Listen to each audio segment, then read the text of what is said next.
Anime lovers, কেমন আছো সবাই? সাকামোতো ডেইজ এপিসোড 3-এ তোমাদের সবাইকে স্বাগতম। এপিসোড 3-এর প্রথমে আমরা লু মেয়েটাকে দেখতে পাই, যাকে সাকামোতো গত এপিসোডে সনহিয়ান বাঞ্চি থেকে বাঁচিয়েছিল। মূলত সাকামোতো লুকেও তার শপে কাজ দিয়েছে। কাজ করার সময় শিন আর লো ছোটোখাটো জিনিস নিয়ে ঝগড়া করছিল। এটা দেখে সাকামোতো শিনকে থামিয়ে দেয় এবং লুকেও থামিয়ে দেয়। শিন আর লু তারপর অবাক হয়ে যায়। তাদের বকা দেওয়ার জন্য অবাক না, সাকামোতো আগে কখনো এত কথা বলেনি তাই। একটু পর হঠাৎ আরেকটা সাকামোতো শপে ঢুকে, যেটা দেখে শিন আর লু খুব ফানি এক্সপ্রেশন দেয়। এরপর যেই সাকামোতোটা শপে ছিল ওই সাকামোতোটা দাঁড়িয়ে থাকে এবং যেই সাকামোতোটা বাহির থেকে এসেছিল ও চেয়ারে বসে। শপে থাকা সাকামোতোটা হঠাৎ করে চেয়ারে বসে থাকা সাকামোতোকে ছুরি মারে, কিন্তু চেয়ারে বসে থাকা সাকামোতো সেটা খুব ভালোভাবে এড়িয়ে যায় এবং সেও কলমদানি থেকে একটা ছুরি বের করে দাঁড়িয়ে থাকা সাকামোতোর গলায় ধরে। আসলে যে ছুরি মেরেছিল আর যার হাতে বন্দুক সে নকল সাকামোতো, মানে সাকামোতো সেজেছিল। তার নাম হচ্ছে নাগুমো। সেও সাকামোতোর মতো একসময় হিটম্যান ছিল। সে সাকামোতোর সাথে কাজ করত এবং সে সাকামোতোর ফ্রেন্ড। নাগুমো বলে সাকামোতোকে মারলে অনেক টাকা পুরস্কার দেওয়া হবে, কারণ তার জন্য জাপানি টাকায় 1 বিলিয়ন টাকা পুরস্কার ঘোষণা করা হয়েছে। সো তোমরা বুঝতেই পারতেছো সাকামোতো কেমন লেজেন্ডারি হিটম্যান ছিল একটা সময়। একটু পরেই সাকামোতোর শপে পিৎজা নিয়ে একটা ডেলিভারি বয় আসে। সে আসলে ডেলিভারি বয় ছিল না, সে সাকামোতোকে মারার জন্য আসে। সে তারপর নাগুমোর গলায় পিৎজা কাটার ধরে সাকামোতোকে ভয় দেখায়, কিন্তু নাগুমো সেকেন্ডের মধ্যে লোকটার গলা চেপে ধরে, কারণ নাগুমো ছিল একটা প্রফেশনাল হিটম্যান। এরপর আমরা একটা রুম দেখতে পাই যেখানে অনেক মানুষ একসাথে বসেছিল এবং তাদের মেইন টপিক হচ্ছে সাকামোতোকে মারা। ওরা আসলে ডেলিভারি বয়টাকে পাঠায় একটা স্পাই ক্যামেরা দিয়ে, যাতে ওরা সাকামোতোর সব মুভমেন্ট বুঝতে পারে, কিন্তু ওরা ভুলে গেছে যে এটা সাকামোতো। সাকামোতো তখন ক্যামেরার দিকে তাকিয়ে সবার উদ্দেশ্যে বলে যে, তোমরা যদি আবার আমাকে ফলো করার ট্রাই করো, I am gonna show you help. Shin বিকালে সাকামোতোকে জিজ্ঞেস করে যে, সাকামোতো সান, পিৎজা গায়ের মতো যদি আবার অনেকে অ্যাটাক করে তখন আমরা কি করব? সাকামোতো আনসার দেয় যে, যেহেতু আমরা জানি না আমাদের শত্রুকে, তাই আমরা এখন চুপ থাকব। যখন আমাদের শত্রু বের হবে তখন আমরা শত্রুর উপর অ্যাটাক করব। এরপরের দিন সাকামোতো তার ফ্যামিলিকে নিয়ে ঘুরতে যায় পার্কে। সেখানে তারা অনেক রাইডে উঠে। শিন তারপর লুকে বলে যে, আজকে আমাদের দায়িত্ব হচ্ছে সাকামোতো সানকে প্রোটেক্ট করা, কারণ উনি আজ ফ্যামিলি নিয়ে মেলায় ঘুরছেন।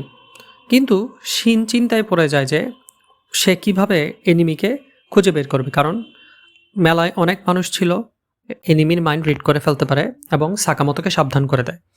এরপর এনিমি আর সাকামোতো যখন একে অপরকে পাস করে, তখন এনিমি তার ঝাড়ুর মধ্য থেকে ছুরি বের করে, কিন্তু সাকামোতো না তাকিয়েই ওর পকেট থেকে কলম বের করে ওকে মেরে ফেলে। আরেকটা হিটম্যান একটু পরেই সাকামোতোর ছবি দেখে চিন্তা করতে থাকে যে তাকে কিভাবে মারবে। তারপর আবার শিনের ছবি দেখেও বলতে থাকে যে এই ছেলেটা খুব ঝামেলা করবে, আগে একে সরাতে হবে, তারপর সাকামোতোকে মারব। একটু পরে সাকামোতো তার ফ্যামিলি, শিন আর লু রোলার কোস্টারে উঠে, যেখানে ওই লোকটা উঠে, মানে হিটম্যানটা, যে কিনা সাকামোতোকে আবার মারতে এসেছে। কিন্তু শিন বুঝতে পারে না, কারণ ওই হিটম্যানটা কোনো কিছু চিন্তাই করেনি। লু খেয়াল করেছে যে ওই লোকটা একটু সন্দেহজনক, তাই সে শিনকে বলার সাথে সাথে শিন সন্দেহ করা শুরু করে যে ওই লোকটাই হচ্ছে হিটম্যান এবং তার সন্দেহ সঠিক হয়। শিন সাথে সাথে সাকামোতোকে ব্যাপারটা জানিয়ে দেয়। সাকামোতো ধরতে পেরে লোকটা যখন গুলি করে তখন সে চশমা দিয়ে রিফ্লেক্ট করে, কারণ সাকামোতোর চশমাটা বুলেট প্রুফ ছিল। শিন তারপর তার নিজের সিট থেকে লাফ দিয়ে ওই হিটম্যানের সিটের কাছে পড়ে এবং তাকে নিয়ে রোলার কোস্টার থেকে লাফ দেয়, এবং তারা রোলার কোস্টার যেই ট্র্যাকের মধ্য দিয়ে চলে সেই ট্র্যাকের মধ্যে আসে। হঠাৎ তারা কথাবার্তা বলার সময় রোলার কোস্টারটা শিনের পিছন দিক দিয়ে আসে, কিন্তু শিন খুব দ্রুত রিফ্লেক্স করে লাফ দেয়, সাথে সাথে ওই হিটম্যানটাও লাফ দেয়। হাওয়ায় থাকার সময় হিটম্যানটা শিনের দিকে 2টা কুনাই মারে।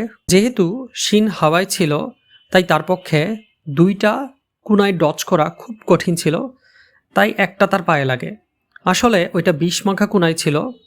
বিষ যাওয়ার পর শিন চোখে ঝাপসা দেখতে পায়, কারণ ওটা খুবই কড়া বিষ ছিল।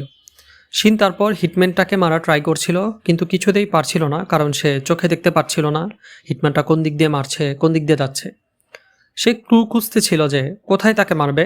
তখন সাকামোতো ওই মেলায় একটা শোয়ের এখানে নিয়ে আসতে বলে, যেখানে বানি অর্থাৎ খরগোশের শো চলতেছিল। শিন তখন সেখানে বানির রূপ ধরে। তখন হিটম্যানটা অনেকগুলো কোরাই বের করে মারার জন্য, কিন্তু তার আগেই শিন ঘুষি মারে একের পর এক। হিটম্যানটা অবাক হয়ে যায় যে চোখে না দেখার পরও শিন কিভাবে আমাকে এতবার মারছে।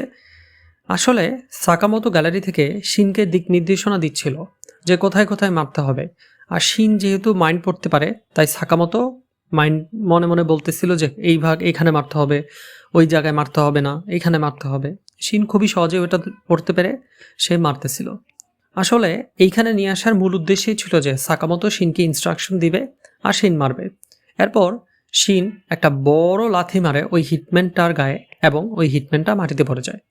তো এই ছিল এপিসোড নাম্বার 3। তো এপিসোড নাম্বার 3 কেমন লেগেছে তোমরা সবাই কমেন্টে জানাও। আল্লাহ হাফিজ।